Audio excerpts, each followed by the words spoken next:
But yeah, I would say that maybe Keanu Reeves is like the spirit animal for the Phil Gonzo project as it stands right now. That might be accurate. I got on for I think a total of 3 minutes before I got kicked off. They're just like, go and fuck off then. All right, well, I guess I'm just gonna have to get this shit for myself. People, if you're a producer and you're listening to this, you're probably doing too much. What's up? I'm Mobiius, and this is Oscillator One. It's a show where I sit down with my friends, peers, and leaders in the dark electronic music scene and beyond to talk about the creative process, making it as an artist, and the journeys that they took to get to where they are today. In this episode, I talked with Phil Gonzo, who's a longtime friend and a leading artist on the Mobiius label. He's a master at making impactful, catchy songs with minimal elements, and he's accumulated millions of streams for his efforts. If you're not familiar with his work, then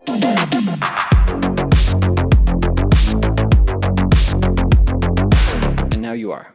We met in person for the first time earlier this year at a Mobiius show in Amsterdam, and while we didn't manage to record an in-person interview for you then, we knew that we'd have to come back and make one of these for you. Sadly, the internet connection wasn't on our side at the time of recording, so thanks for your understanding. It was a lot of fun to catch up with him and hear all about his journey so far, and there are more than a few useful tidbits that the producers among you can pick out of this episode.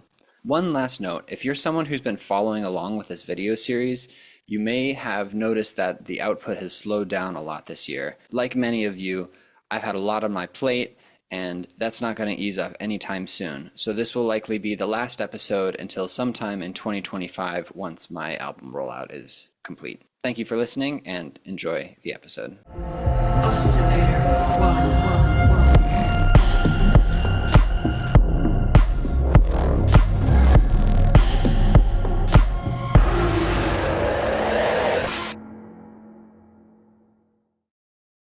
How's it going, man? It's going very well. How about you?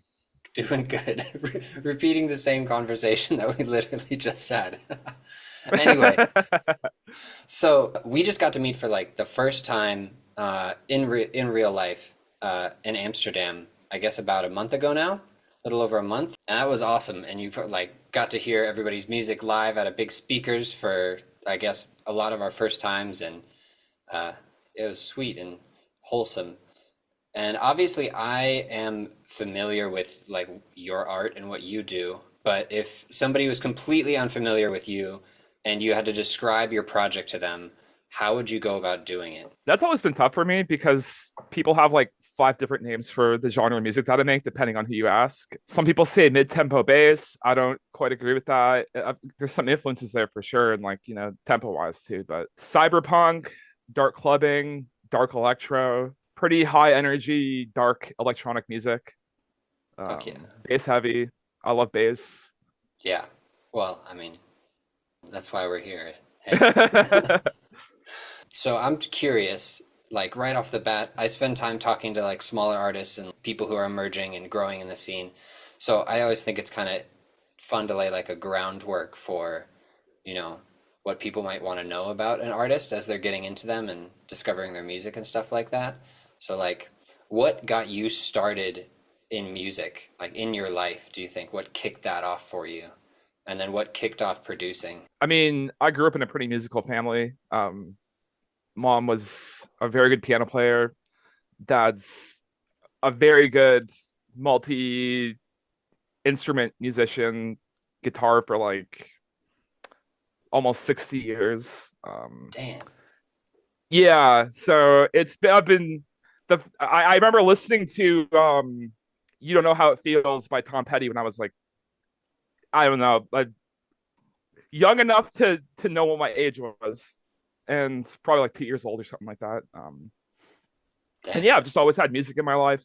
I've always just loved it. In terms of producing, I got into it. I can tell you the exact moment I got into it. A buddy of mine, shout out Andre, he brought me to a friend of his. This is like 14, 15 years ago.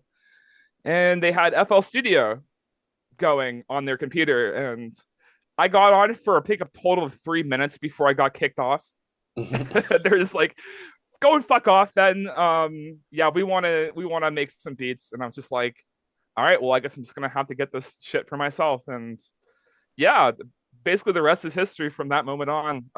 I downloaded FL Studio and became massively addicted to producing for many years now.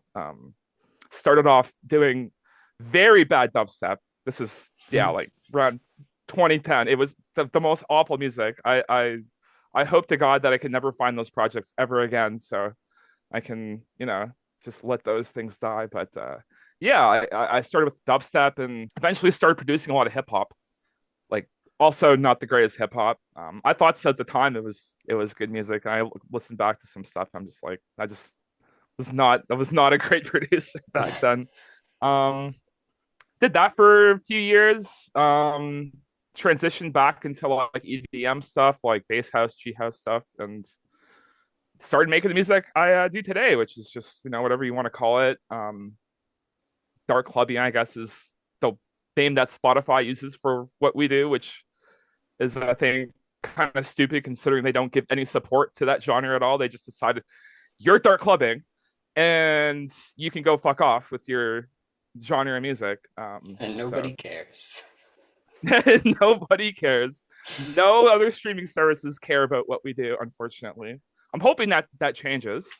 Yeah, I'm optimistic, honestly, but we'll Yeah, see. I am too. So like what prompted the start of the Phil Gonzo project? How many years had you been producing at that point when you decided to kick off this project? So I've actually been producing under Phil Gonzo ever since I started. Literally the entire time. So it's been like 15 years of me producing under Phil Gonzo. But in terms of this specific, like producing on my own, it was like 2016, late 2016, going into 2017. The hip hop thing fizzled out. I was kind of getting sick of that shit. Started making trap beats, and I fucking don't even like that style of hip hop. So just I felt my soul being diminished. And yeah, I just started getting into like more EDM stuff, like darker house music, bass heavy stuff, like the Confession label, for instance, all that kind of stuff.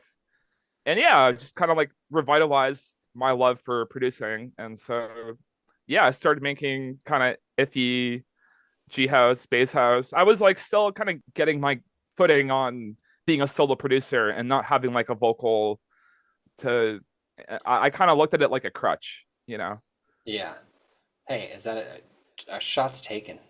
No, no, no, no, not at all. I mean, I'm looking at more from like a hip hop perspective where you make like a pretty simple beat and someone writes over that beat and you don't do anything fancy production wise. You just kind of here's a beat, you rap on it, record it, maybe have some doubles, some ad libs here and there, and call it a day. So it for me as a solo artist, I mean, I've never done vocals on my own music. I probably never will. Yeah, I needed to make my music more interesting, make it interesting enough that I could do it on my own, which hopefully I think I've done a decent enough job at that now. But back in 2016, I was awful at it, and it took a long time to get used to it. But Yeah, it's a difficult thing to do to like make an instrumental interesting enough to keep a listener engaged with it. yeah, Gotta it's put super difficult. got to put a lot more work into like the arpeggios or the melodies or the harmonies and yeah. So you're just, like talking about like the Confession label and bass house stuff. Are there any specific influences that you would cite as like major influences on the sound that you decided to pursue? Or maybe even some influences that don't sound like you, but you think had a huge impact on you musically and your Oh God, taste? I've been influenced by so many things. I would say for this project in specific, back then it was mostly Mala. Like I loved that sound and I love that aesthetic. Like the like anonymous producer. I always wanted to be like an anonymous producer. Like it's not gonna happen. I'm past that point now, but I love that whole thing. But just in general in my life, like I've had so many different kind of like phases musically. Like I used to be a huge metalhead. I still love metal, but I was like obsessed, properly obsessed, and metal was like all I listened to for years. Drum and bass, I fucking love drum and bass, still do. Yeah, we bonded over that before for sure. We bonded over that. Yeah. Old school dubstep, I love like the old school UK dubstep. Not so much how what it turned into when it kind of like I want to say like brought to America, but like Now that was it. yeah, It's the bro step. yeah, the bro set movement. Like I like some like very early Excision stuff. Um, Hmm. that was a big influence on me. Like I still remember like listening to that stuff back when I first started getting into producing, and just like yeah, that's fucking awesome. Like Like some like the sound what? design, the vibe, it was great. No shade on him and what he does now, but it's like it's just a little too aggy for me, I guess. It's yeah, um, it's very in your face. yeah, it's not subtle. It's it doesn't invite you to move your body. It kind of just forces its will on you. Yeah, so yeah, dude. But God, yeah, for my sound right now, I would say, um, God, I'm gonna botch the pronunciation. I'm gonna get chirped for it, but Gesaffelstein, Hmm. huge influence on me. La Castlevania, get it to open for him very soon, and that's incredible. Yeah, just in general, like dark electronic music. Like I've always just thrived more on the darker side. I used to be into like hard style Yeah. back in the day, not like jump style or like happy hardcore. I was like always into like the more like darker aggressive stuff. Hmm. So yeah, just the darkness in general. I just fucking love dark music. Yeah. I mean, it's a through line. Like if you have like metal through these different electronic genres. I mean, I'm here for it. I'm in the same boat. All right. So here we are. We're back. So yeah, we talked about a little like your inspirations growing up and leading into the project. Is there any sort thing that sticks out to you that's been something that you've been going to for inspiration lately? Whether that's like music or some books, video games, films, paintings. I don't know. Mm, you know what? I don't get me wrong. I love tons of different kinds of media and like I love games and movies and shows and stuff, but I don't think I've ever like truly been inspired in a meaningful way to do what I do. Outside of like when I was like kind of first starting to get my sound, and obviously like the John Wick movies, huge influence on what I do. Just the universe. Also, the Cyberpunk 2077. Even though that was like kind of there's mixed reviews on that game, but I loved what they were trying to do with that universe, and I wish they ended up doing more with that universe. So that's been a big part of my sound, but it's not something I tap into on a regular basis. It's more just like stuff that's like stuck with me over the years. Like I actually there's a movie I watched a very long time ago called Hobo with a Shotgun, which I don't know if you've ever seen that movie, No, but it but it's sounds completely fucking ridiculous. it sounds enlightening. Yeah. It's absolutely ridiculous. It's just like a dystopian, not so much futuristic. It's just like very dystopian, ridiculous. I highly recommend anyone listening to give it a watch if you haven't seen it. Um, if you can stomach a bit of violence, I might be understating the violent part, but yeah. uh, I think that movie has stuck with me over the years and become a part of my sound. So yeah, it's more so just like stuff I've collected over the years of my life. I think that I'm inspired by. Now I'm curious to watch it. If that's the movie that Trust stuck me, with you. you'll enjoy it. Yeah, you'll absolutely enjoy it. I hope so. Anyways, I'm sure. I'm sure I will. sorry, I'm just thinking. No, and also, like you said, like the Uh, John Wick movies, I didn't even realize that La Castlevania did all the music for those until just recently. So, fucking shout out that dude. Incredible work. Also, the yeah. Cyberpunk game, I don't, have you played it? Like Oh yeah, post yeah. the new, like with the DLC and the whole huge update they did, the 2.0 update. I waited all the way until then because I was like, it's kind of mixed, and then I bought it when that came out. Incredible. One of my favorite games I've ever played. I haven't played the new expansion or the 2.0. I think I played it when it was like 1.5. So just when they started like really fixing all this stuff, and I thoroughly enjoyed it. The state of the game when I played it back then. I'll be playing it again sometime soon. But yeah, I just love the universe that you get to explore in that game and the aesthetics and yeah, the gameplay. Like I just love fast paced. Well, I mean, you don't have to play fast paced in that game. You can be a sneaky fucker and yeah, be an Hack people assassin and or shit. hack. Yeah. Yeah, Yeah, I just love it. Yeah, the all the different styles that you can play that game. Yeah, it's an incredible game. Yeah. Big recommendation. If you haven't played it yet, to the people of YouTube, it's worth it. They fixed it. It's good now. And honestly, Yeah, like the story stuff and all like the side quests and like all that, I don't think has changed. So, I mean, the core writing at the heart of the game is solid. yeah, and I mean, come on, Keanu Reeves is one of the main characters. You can't go wrong with that at all. He crushes it in Yeah, that game. they had the through line because he's so maybe Keanu Reeves is your biggest inspiration. He's not in Hobo with the Shotgun, is he? No, he's not. Oh, thank God. No, Okay. he's not. But yeah, I would say that maybe Keanu Reeves is like the spirit animal for the Phil Gonzo project as it stands right now. That might be accurate. Okay. Yeah, I can respect that. So, like with so many people, now that mid-tempo has become like an established thing in the wake of people like Rez blowing up, it can be kind of hard to stick out of the crowd and carve your own like sound or niche out. I get in any scene. So, in my opinion, you've managed to pull this off well. Like when I hear a song, I'm like, oh yeah, that's a Phil Gonzo song.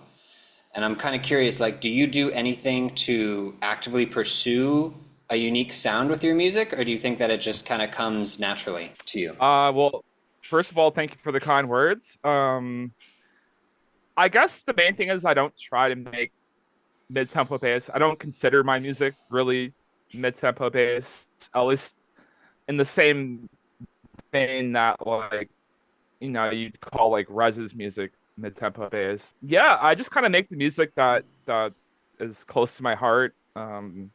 That's totally legitimate. I mean, at its core, I guess what you should be pursuing with music is trying to make sounds that you wish existed, but that you haven't found anywhere yet. So, circling back a little bit, like we finally got to play a show live together in front of people, transition with Fuck Around Find Out, which was a blast. And we've also spoken a little bit about how you'd like to see a more like cohesive and I don't know how to say it, like organized, more in real life, like events, things like this, more of a community around the dark electronic music scene. So I'm kind of curious, like, what are the top things that you think that either you or like us as a community could do to start making that more of a reality? What could we do more? There's a lot I think everyone could be doing. I think we're on the right track. The artists that are making this kind of music, we need to be playing more shows. We need the community, the people that listen to our music to get us out and get promoters to try and book us and try and get these events going. We've also got to try and make these events happen for ourselves. I am blessed and very lucky to be playing a show next Friday that is of a community in Toronto that I kind of never even really knew existed. Like I never even considered that there are people that are actually playing my music in the city, and apparently there are. So we'll see how that goes. I think it's just gonna have to develop over time organically. We've got to get more people listening to what we do. I think having an actual established genre names as opposed to just like grouping all the artists in with like mid-tempo bass, like I think like calling what you or I do or like Zafu, I don't think mid-tempo bass is a good enough genre name. I think dark clubbing might be getting there. I think it's just needs to be cultivated properly because then it's like, well, what is dark clubbing? Does that include techno? Yeah, it's a pretty broad umbrella. Yeah, but I think I'm more of a fan of it than mid-tempo bass, just because like the artists that have like really been established as like mid-tempo bass, they're just not quite. They don't have the same vibe that artists like you or I do. Yeah. So I think it is more of a vibe than a particular like something that can be pinned down by tempo or sounds used or anything like that. Yeah, it's a really tricky thing, man. When you don't have something that everybody agrees with, right? Like it's really tough to actually get yourself out there. And you look at stuff like playlists on Spotify, and I'm sure you've seen it. You can like look at all the playlists that you've been added to, and it's a wide variety of what people consider music like ours, right? It's Yeah, definitely. there's some good names for playlists too. You got to There's shout some out to those gems in freaky there. bastards. Yeah. So you reckon like a little bit more, because a lot of people kind Yeah, of bulk at genre names and categorizing everything. But I'd have to kind of agree with you. I think that what we make almost suffers from a lack of categorization in that you get a lot of different genres, like you people like Asom and Vaktang that we played with that do kind of more of like a house and techno focused sound, or a lot of Moritan artists are more house focused than just purely mid tempo. And then there's heavier, darker, more industrial things like aim to head releases, and it kind of all gets lumped together. So like if you like, dark techno, maybe you won't like dark bass music, but it all just gets put kind of under the same umbrella. So yeah, that's a tricky one though, because those, I feel like genre names sort of have to happen organically. Like it's hard to just be like slap a label on there and be like, all right, everybody call it this now. yeah, because they won't. They No. won't all call it that. Yeah, I think at the end of the day, we're just making music for the not just the state of the world, but the overall vibe of where we're headed as society, and it's pretty pessimistic and dystopian, I'd say overall. Yeah. um, so No, that's fair play. And yeah, more IRL shows, more live shows, and getting to meet people, I think would be huge. But that's also tricky because, I guess from a promoter standpoint, you want people who are going to sell tickets. And if us and our peers aren't selling tickets compared to other things, then it makes it hard to go out and be like, hey, bring me out to, like, pay me to play a show, but I don't know if I can bring anybody. So yeah, I think some of the personal responsibility definitely falls onto the artist to like build their communities, grow themselves and like market themselves so that it's worth it for people to start bringing more of us out to play shows. yeah, I 100% agree. I think we do have a responsibility to get more visibility on our music, and if we want to actually cultivate like any kind of community or make the genre of music that we make official in any way whatsoever, like there is definitely a role that we have to play. And that's just like we got to keep going with it, just got to keep making the music, getting it heard. That's which is obviously super fucking tough. It always has been and it always will be. Yeah. But yeah, I'm optimistic that I think that music that we make is a reflection of where we're headed. And I think people are gonna hear it and they're gonna resonate with it more. Like at the end of the day, the music that we all love is music that we've resonated with over the course of our lives, right?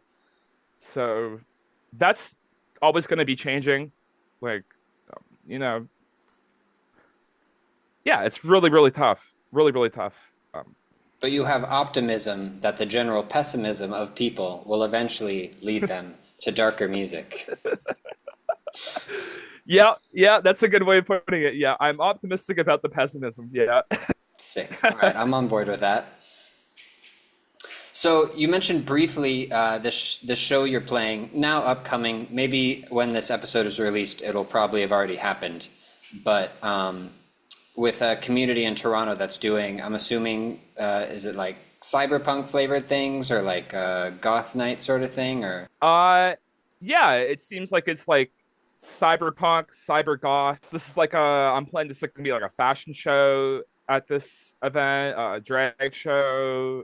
There's like a bunch of DJs playing different styles of music. I think like some techno and drum and bass. And yeah, one of the DJs the guy who set it out or set up my show, Shadow Darkson, he hit me up about a month ago. And he was just like, hey, like big fan of your music. Would love to book you for a show in Toronto. And I was just like, holy shit, like Fuck yeah. here I am like thinking this kind of wasn't at that point yet. And yeah, I'm looking forward to getting more involved with the community here if I can. And yeah, if we can just get more people out to nights like this and grow this sound. We need more people to actually be making this music or music similar to yours and mine. We just need more. We need more ears on it from all around the world. I guess you kind of answered my question already, but is there much of a scene for the music outside of this group that you'd heard of before in your city? Not that I Like, know. I mean, I know people will like this music. It's just I don't think people know what it is or that it even exists. yeah. So, in terms of the big artists that you could consider like dark clubbing, I think I can name a handful. One True God, who has his own very unique sound and his own unique voice, literally. Um, the Castlevania, um, Stoffelstein. In terms of like the dark clubbing, what you would consider that, like those are like kind of that's kind of the only trailblazers in terms of people who have like real visibility Yeah. in the scene, I'd say. Like real visibility. So, so I think we just need to keep doing what we're doing, and hopefully one of us breaks through and can help put the rest of us on because we need it. Yeah. I mean, all ships rise with the water, so yeah, it's encouraging to see people like One True God and the Castlevania and Lucille Croft and people like that getting signed to bigger labels and playing bigger shows because it's kind of like exposing the music to more people. Yeah, absolutely. It wouldn't specifically apply to this genre, but like, do you think living in Toronto has helped shape your taste in music and like your outlook on music in any way? Because I know Toronto is a bit famous as a music city, having, you know, a lot of big R&B acts come out of there and Deadmau5 and stuff like that. Big RMDX and Deadmau5. Actually, so little known fact, One True God is a native Torontonian. So Interesting. you can add that onto the list of big EDM acts from this city. I feel like that really works. It's like Drake in The Weeknd, like the soft crooner sort of sound, and then like dark electronic. It works. I didn't know that, but it makes sense now. Yeah, yeah. Funny story about the weekend. He went to high school probably like a 10-minute drive away from where I'm at right now. Oh, damn. My cousin was he was actually in my cousin's grade and stuff. But yeah, Toronto has definitely shaped me musically. Toronto more so the internet than Toronto. I think just being like I've been on the internet way too much over the course of my life, and that's definitely shaped my music taste the most. But yeah, we have a great city musically. I've been to so many great shows here. So yeah, huge influence. And just, Toronto, downtown Toronto, the core of it's especially right now, it's pretty fucking dystopian. So if you're looking for dystopian vibes, look no further. You just go walk around downtown Toronto, especially some of the rougher areas, and you'll get all the inspiration that you need. Oh, great. Glad to hear you guys are doing just as well as America is.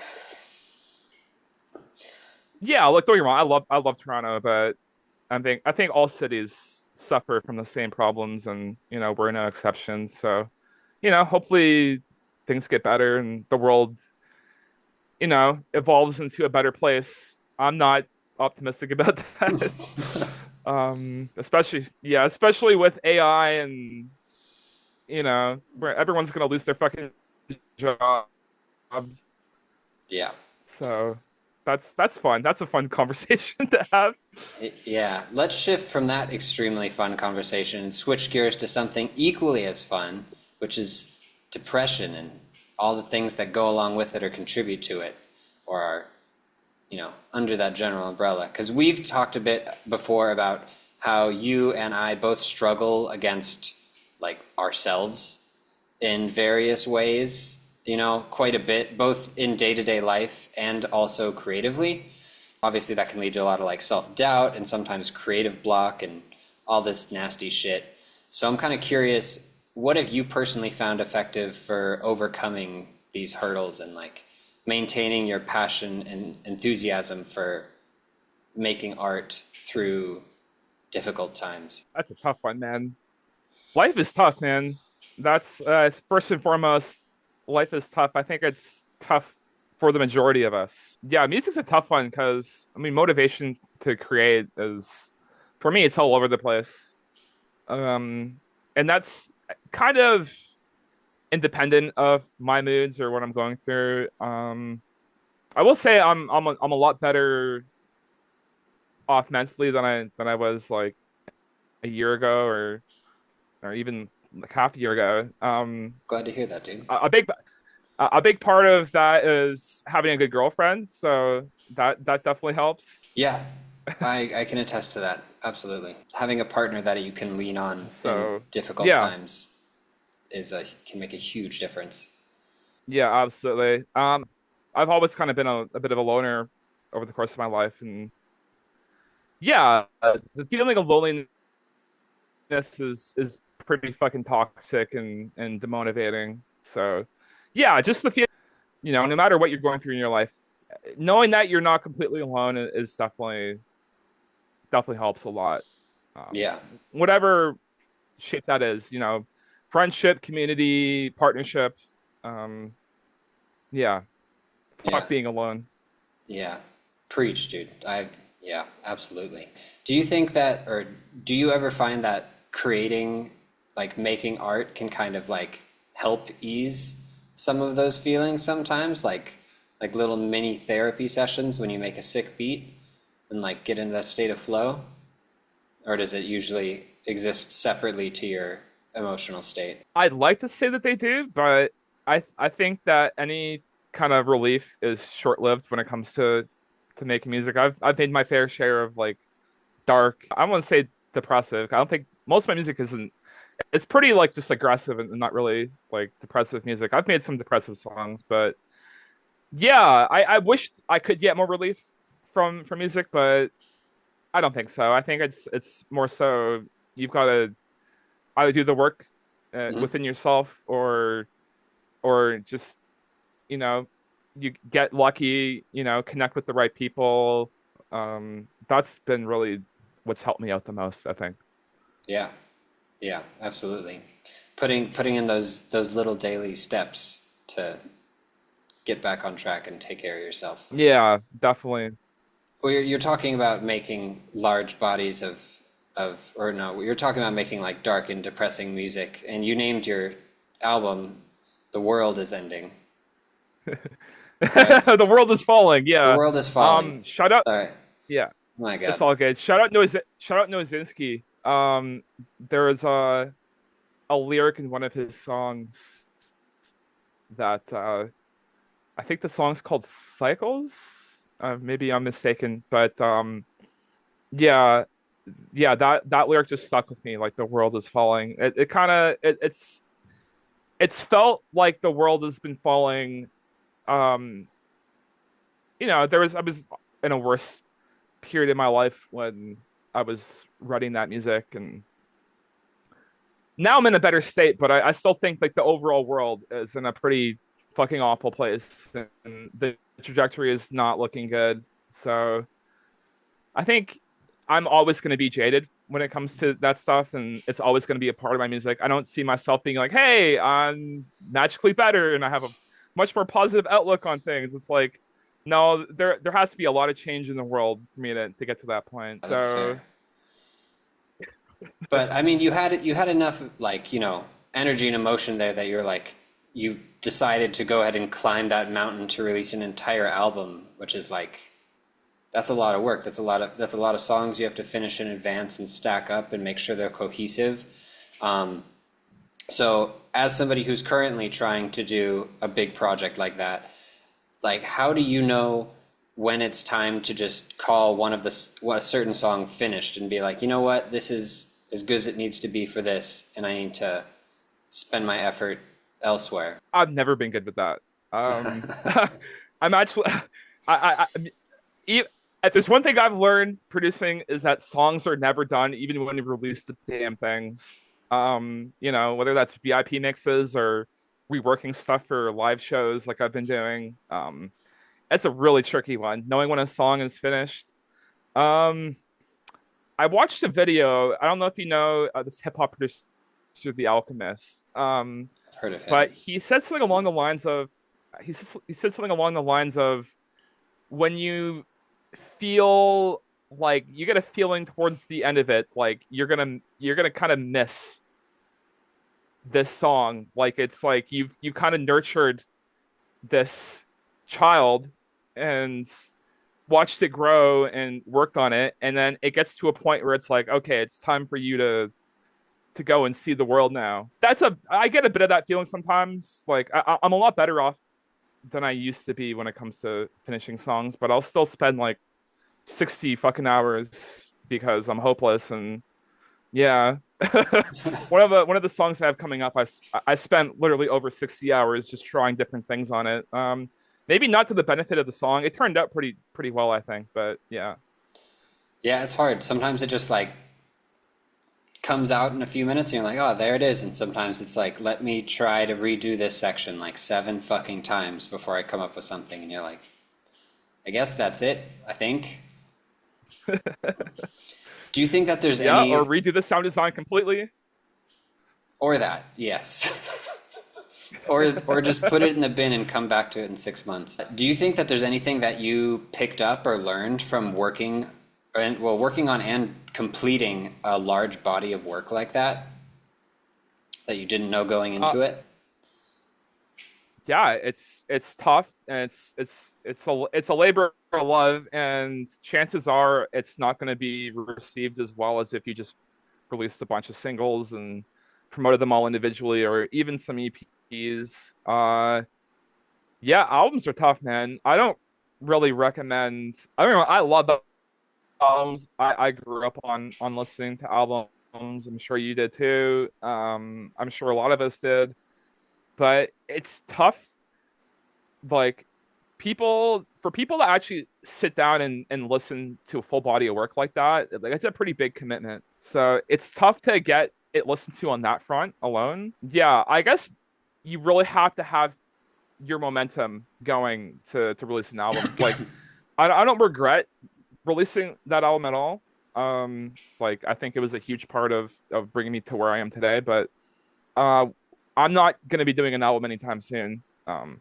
Famous last words. Yeah. We'll see what happens next year. Maybe I'll have something, but yeah, especially for like electronic artists. Like it's, I mean, when I growing up on the stuff that I did, it was like mainly you're listening to singles that people have dropped.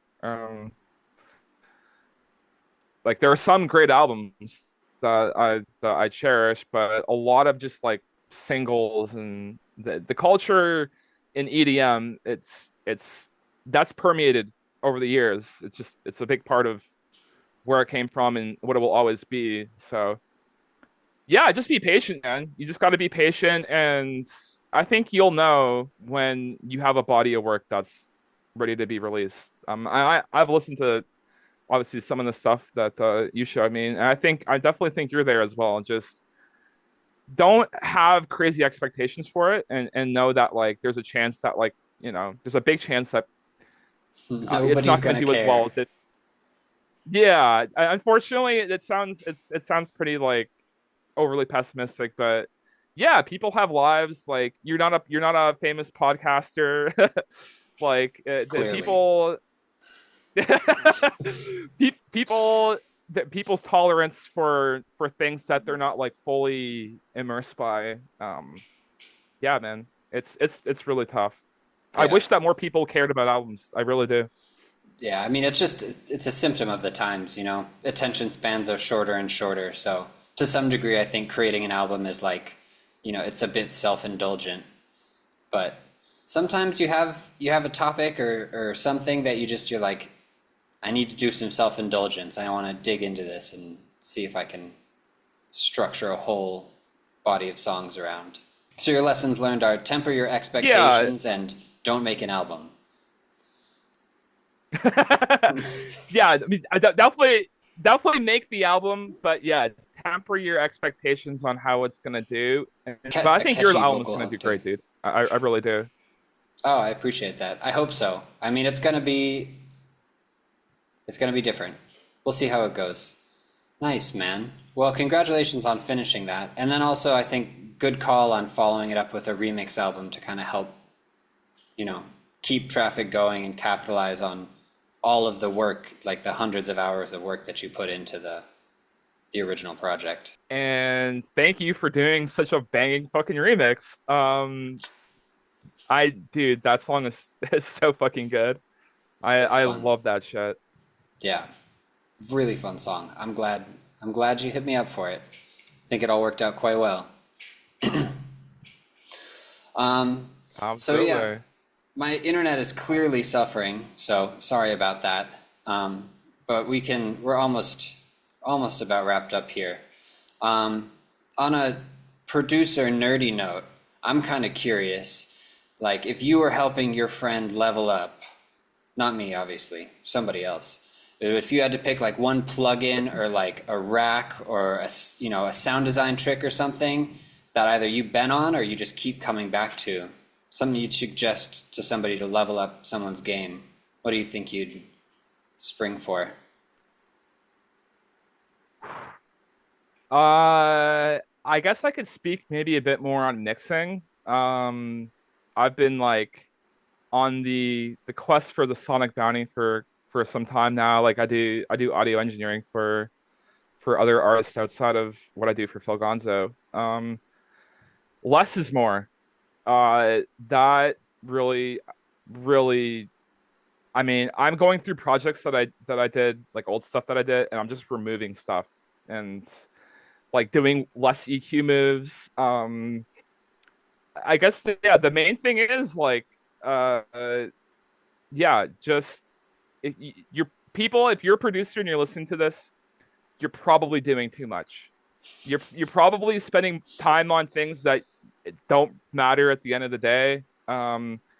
Just pick good sounds. Don't overthink it. Get a I think the biggest thing for me is like having a good listening environment. You don't know you can't know if you have issues if you can't hear them. Yes. Um, so that's a big thing.